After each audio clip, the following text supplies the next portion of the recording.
Hello friend, नैतिक IAS academy आप सभी का स्वागत करता है। आज का हमारा क्लास बीए 5th सेमेस्टर का पेपर पब्लिक एडमिनिस्ट्रेशन के महत्वपूर्ण प्रश्नों के उत्तर को लेकर है। आइए हम लोग कुछ खास महत्वपूर्ण प्रश्नों के उत्तर को देखते हैं।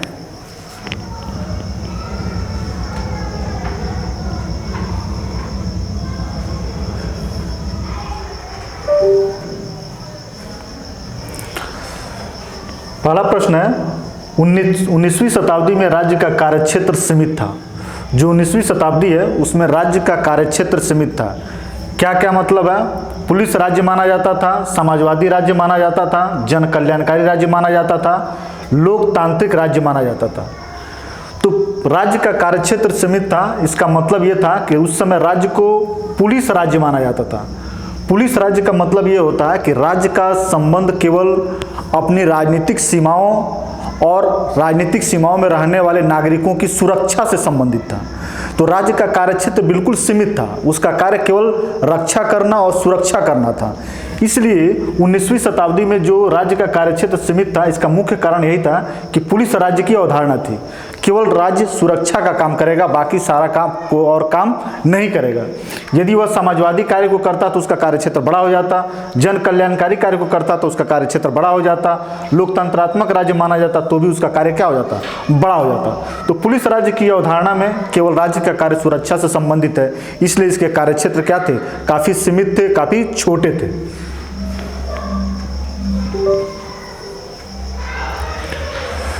वह कौन सा विषय है जो आम नागरिकों को सरकारी मशीनरी तथा कार्य पद्धति के विषय में काफी जानकारी दे सकता है?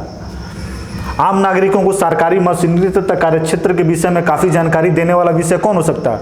लोक प्रशासन, राजनीति विज्ञान, इतिहास और भूगोल। तो सरकारी मशीनरी के बारे में जानकारी देने वाला जो विषय है वह लोक प्रशासन है। हमें पता है कि जो लोक प्रशासन है वह जनता के संदर्भ में सरकार की नीतियों को जनता तक पहुंचाने की जो कार्य है वह लोक प्रशासन का काम है। तो इसलिए नागरिकों को प्रशासन के संदर्भ में जो भी जानकारियां होती हैं वह सारा काम लोक प्रशासन का ही कार्य होता है। ठीक,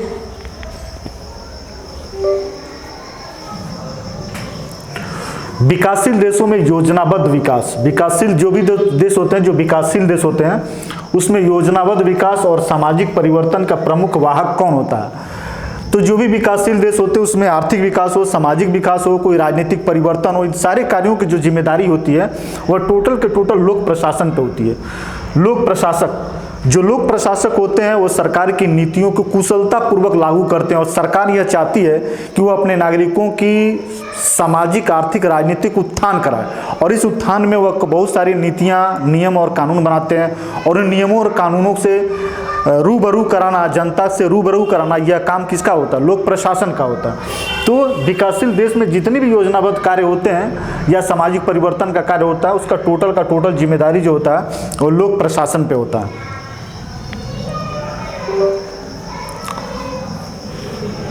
ये कोटेशन है जो बहुत ही महत्वपूर्ण है कि व्यापक संदर्भ में प्रशासन के ध्येय स्वयं राज्य के अंतिम उद्देश्य ही है। यह विचार किसका है? तो व्यापक संदर्भ में प्रशासन के ध्येय स्वयं राज्य के अंतिम उद्देश्य ही है। यह है एल.डी. वाइट।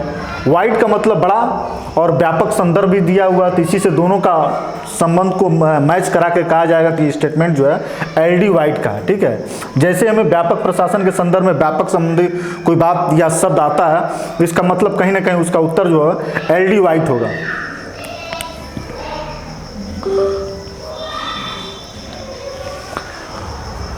मिन्नो ब्रुक सम्मेलन, मिन्नो ब्रुक सम्मेलन की विचारणीय विषय था। मिन्नो ब्रुक सम्मेलन यह जो है 1968 में मिन्नो ब्रुक सम्मेलन जो अमेरिका में हुआ था, इसका मुख्य विषय जो था वह परिवर्तनशील समाज में लोक प्रशासन की भूमिका।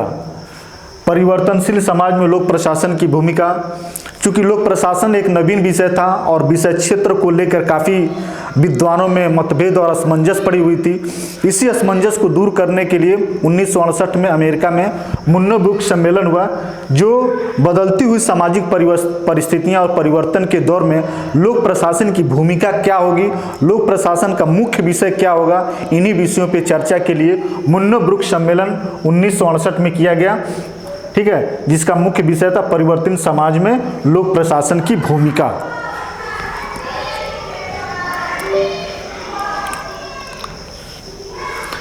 नवीन लोक प्रशासन का मुख्य जोर था, जो नवीन लोक प्रशासन मिन्नोब्रुक सम्मेलन में किया गया, उसका मुख्य जोर किस पे था? पद सोपानीय धारणा तर्क संगत नहीं है, लोक प्रशासन को राजनीति विज्ञान से पृथक अनुशासन माना जाता है, भावी प्रशासकों को व्यावसायिक प्रशिक्षण संस्थानों में प्रशिक्षित किया जाना चाहिए। उपयुक्त तीनों, इसका आंसर होगा नवीन लोक प्रशासन का मुख्य जोर इन्हीं सब पर था। पद सोपानीय धारणा तर्क संगत नहीं है। जो भी परंपरागत धारणा थी कि जो संगठन होंगे वो पद सोपान के स्तर पर होंगे, ये धारणा बिल्कुल तर्कसंगत नहीं है। लोक प्रशासन को राजनीति से अलग माना यह भी सही है, और भावी प्रशासकों को व्यावसायिक प्रशिक्षण दिया जाए, यह भी बात सही है। नवीन लोक प्रशासन के विषय क्षेत्र में ये तीनों जो है बात सही है।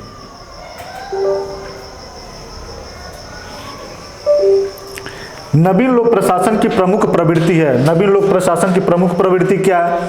समता के प्रति उन्मुखता, यह भी सही है। लोकतांत्रिक उन्मुखता, यह भी सही है। जन भागीदारी, यह भी सही है।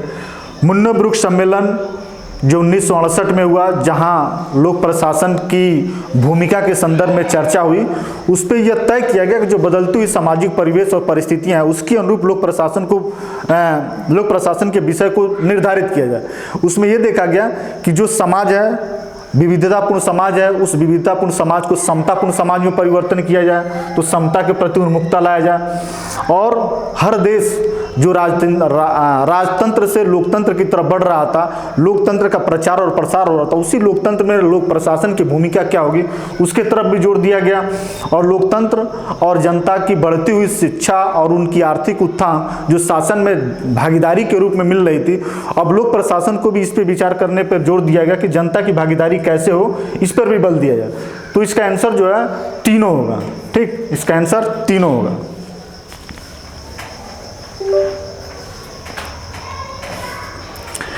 नवीन लोक प्रशासन की दृष्टि से महत्वपूर्ण सम्मेलन था, नवीन लोक प्रशासन की दृष्टि से सबसे महत्वपूर्ण सम्मेलन क्या था?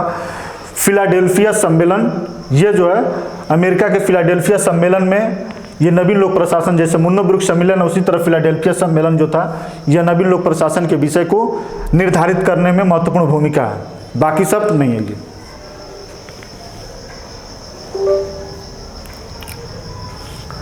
नवीन लोक प्रशासन का अत्यधिक जोर था किस पे?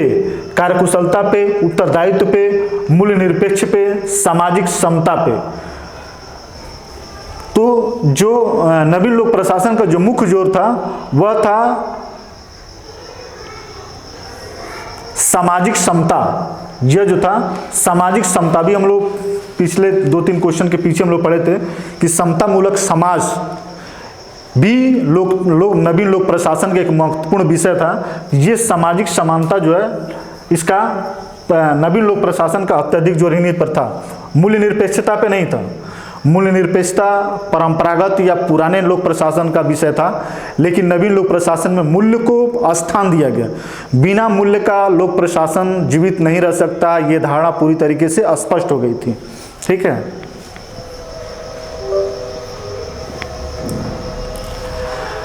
राजनीति प्रशासन द्वैत भाव, पॉलिटिकल एडमिनिस्ट्रेशन डाइकोटोमी का समर्थन करने वाला विद्वान जो था, राजनीतिक प्रशासन द्वैत भाव का समर्थन करने वाला विचारक था, वह है वुड्रो विल्सन।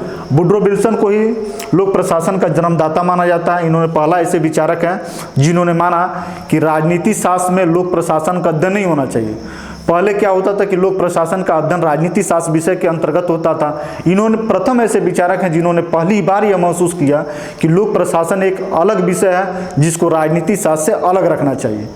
तो राजनीतिक प्रशासन द्वैत भाव का मतलब राजनीति शास्त्र को प्रशासन से अलग रखना ही राजनीतिक प्रशासन द्वैत भाव है, और इसका समर्थन करने वाले प्रथम विचारक वुड्रो विल्सन है।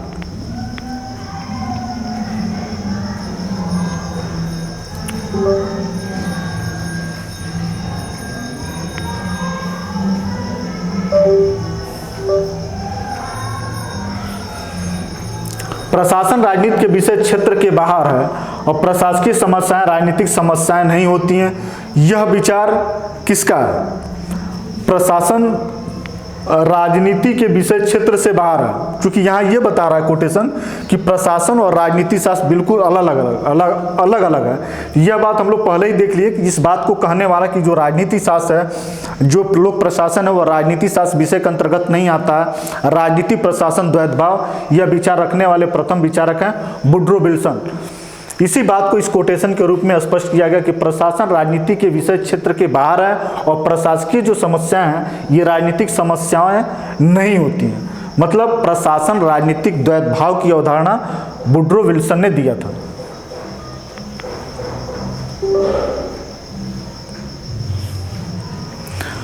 महान और व्यापक विषयों में राजनीति राजकाज का संचालन है, परंतु प्रशासन व्यक्तिगत और छोटे मामलों में राजकाज का संचालन है। इस प्रकार राजनीति को राजनीतिज्ञों का तथा प्रशासन को प्राविधिक अधिकारियों का विषय कार्य माना गया है। यह कथन किसना है?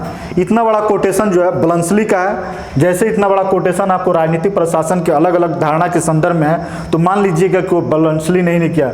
ब्लंसली बड़ा मतलब बड़ा, इतने बड़े कोटेशन को बस याद नहीं किया सकता, बस समझने के लिए है कि राजनीति और प्रशासन को अलग रूप में देखने वाले जो बड़े कोटेशन के रूप में जिस विद्वान ने दिया था वह ब्लंसली, इसी रूप में इसको याद किया जा सकता है।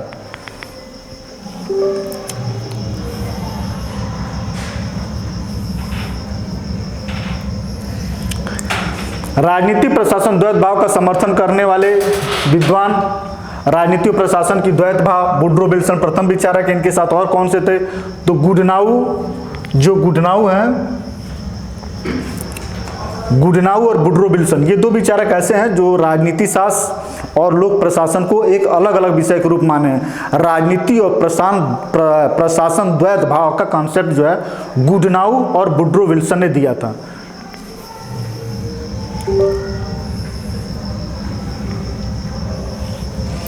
राजनीति प्रशासन द्वैत भाव पर प्रहार करने वाले, समर्थन करने वाले गुडनाउ और वुड्रो विल्सन है, लेकिन इनको आलोचना करने वाले कौन से विचारक हैं? तो इसकी आलोचना करने वाले जो विचारक हैं वह है वाल्डो।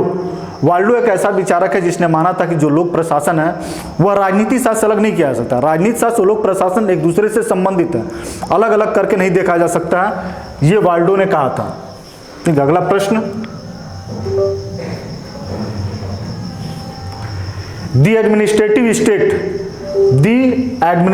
स्टेट ग्रंथ जो है किसने लिखा था? दी एडमिनिस्ट्रेटिव ग्रंथ जो है ड्वाइट वाल्डो एक ऐसे विचारक है जिन्होंने राजनीति शास्त्र और लोक प्रशासन को अलग अलग नहीं माना है, और इन्होंने अपनी इस बात को अपनी पुस्तक दी एडमिनिस्ट्रेटिव स्टेट, बहुत ही VVI बहुत ही इंपॉर्टेंट पुस्तक का नाम है, जो बहुत ही प्रतियोगी परीक्षाओं में इसको पूछ चुका है, इसलिए इसको ध्यान में रखिएगा। ड्वाइट वाल्डो की पुस्तक है ये।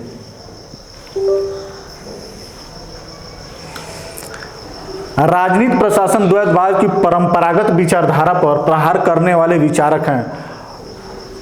तो परंपरागत विचारधारा पर प्रहार करने वाले वाल्डो और पॉल एपिलवी। वाल्डो और पॉल एपिलवी दो ऐसे विचारक हैं जो राजनीति शास्त्र और लोक प्रशासन को अलग अलग मानने वाली धारणाओं पे प्रहार करते हैं, उसकी आलोचना करते हैं। वाल्डो को हम लोगों ने पहले समझ लिया था, और इस प्रश्न में पॉल एपिलवी को भी जोड़ दीजिए। दो ऐसे विचारक हैं जो राजनीति और प्रशासन को अलग अलग नहीं मानते हैं। जैसे अलग मानने वाले विचारकों में कौन थे? वुड्रो विल्सन थे और गुडनाउ थे। ठीक उसी तरीके से इसको अलग नहीं मानने वाले दो विचारक वाल्डो और पॉल एपिलवी हैं।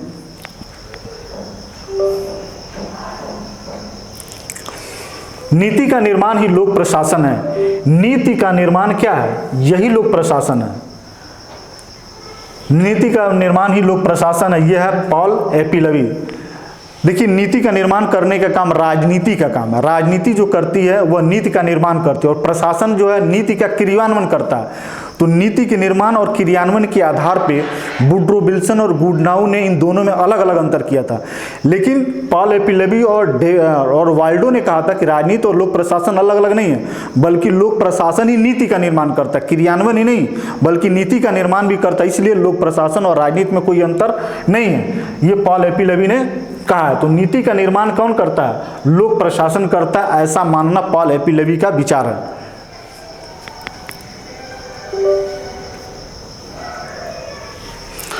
प्रदत्त व्यवस्थापन की संपूर्ण धारणा ने क्या कर दिया है? प्रदत्त व्यवस्थापन, आज के दौर में जो भी लोकतांत्रिक शासन व्यवस्था या संसदीय शासन व्यवस्था वाले देश हैं वहाँ प्रदत्त व्यवस्थापन की कार्य चले।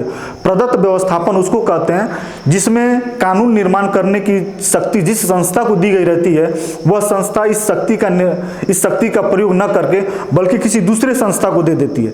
जैसे कानून निर्माण करने की शक्ति किसको है? भारत में संसद को है, लेकिन अब इस शक्ति का प्रयोग संसद खुद न करके ब्यूरोक्रेट को दे दी है। अब ब्यूरोक्रेट ही कानून का निर्माण करता है और उसका क्रियान्वयन भी करता है। जब कानून बनाना और कानून का क्रियान्वयन करना लोक प्रशासन के अंतर्गत में आ जाता है तो फिर राजनीति शासन और लोक प्रशासन में कोई अंतर नहीं रहेगा। ऐसे प्रदत्त व्यवस्थापन का कॉन्सेप्ट यही है कि इस प्रदत्त व्यवस्थापन के आ जाने से जो राजनीति और प्रशासन का विभाजन क्या हो जाता है? अर्थहीन साबित हो जाता है। वुड्रो विल्सन ने कहा कि राजनीति शासन और लोक प्रशासन अलग अलग है, लेकिन वर्तमान के दौर में जो प्रदत्त व्यवस्थापन की कार्य है यह राजनीति और लोक प्रशासन को बिल्कुल क्या कर दिया? एक में कर दिया। अब राजनीति और लोक प्रशासन अलग अलग नहीं है। केवल किस कारण? प्रदत्त व्यवस्थापन के कारण।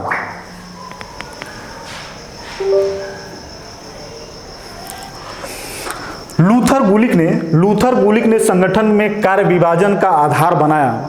लूथर गुलिक ने कार्य विभाजन का क्या आधार बनाया? तो लूथर गुलिक ने P4 संगठन के कार्य विभाजन के P4 नामक जो है P4 नामक संकल्पना दिया। P4 का मतलब ये होता है उद्देश्य, पर्पस,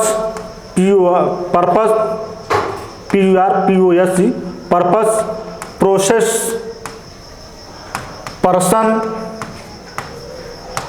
और प्लेस। ये चारों नाम जो है P से शुरू हो रहा है, इसलिए P4 का कॉन्सेप्ट दिया। संगठन के कार्य विभाजन के P4 की संकल्पना लूथर गुलिक ने दिया था, जिसका अर्थ होता है पर्पस, पर्सन, प्रोसेस और प्लेस। उद्देश्य, प्रक्रिया, व्यक्ति और स्थान। यह जो कॉन्सेप्ट कार्य विभाजन के संदर्भ में लूथर गुलिक ने दिया। कभी कभी डायरेक्ट ऐसे पूछ देता है कि संगठन के कार्य विभाजन के संदर्भ में P4 का संकल्पना किसने दिया? तो P4 का कॉन्सेप्ट जो है यही लूथर गुलिक ने दिया। और P4 का मतलब होता है पर्पस, प्रोसेस, पर्सन और प्लेस। ठीक है।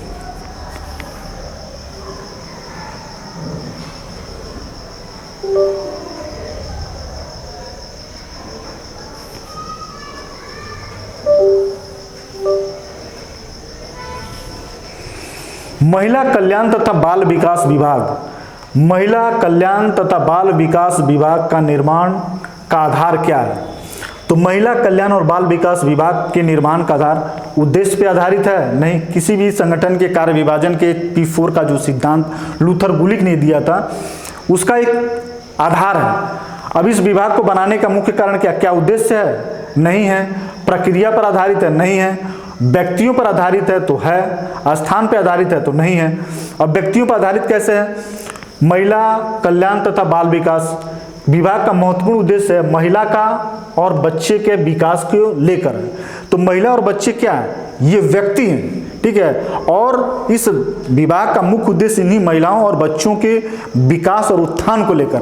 तो इसीलिए ये कहा गया कि इन संगठन का आधार जो है उद्देश्य नहीं है, प्रक्रिया भी नहीं हो सकती, स्थान भी नहीं हो सकता है। क्या हो सकता है? तो व्यक्ति हो सकता है। ठीक है। इन 20 प्रश्नों के साथ हमारे प्रश्न के उत्तर देने का जो क्रम है वो समाप्त हो रहा है। फिर अगले वीडियो में 20 प्रश्नों के साथ आपके सामने हम उपस्थित होंगे। धन्यवाद।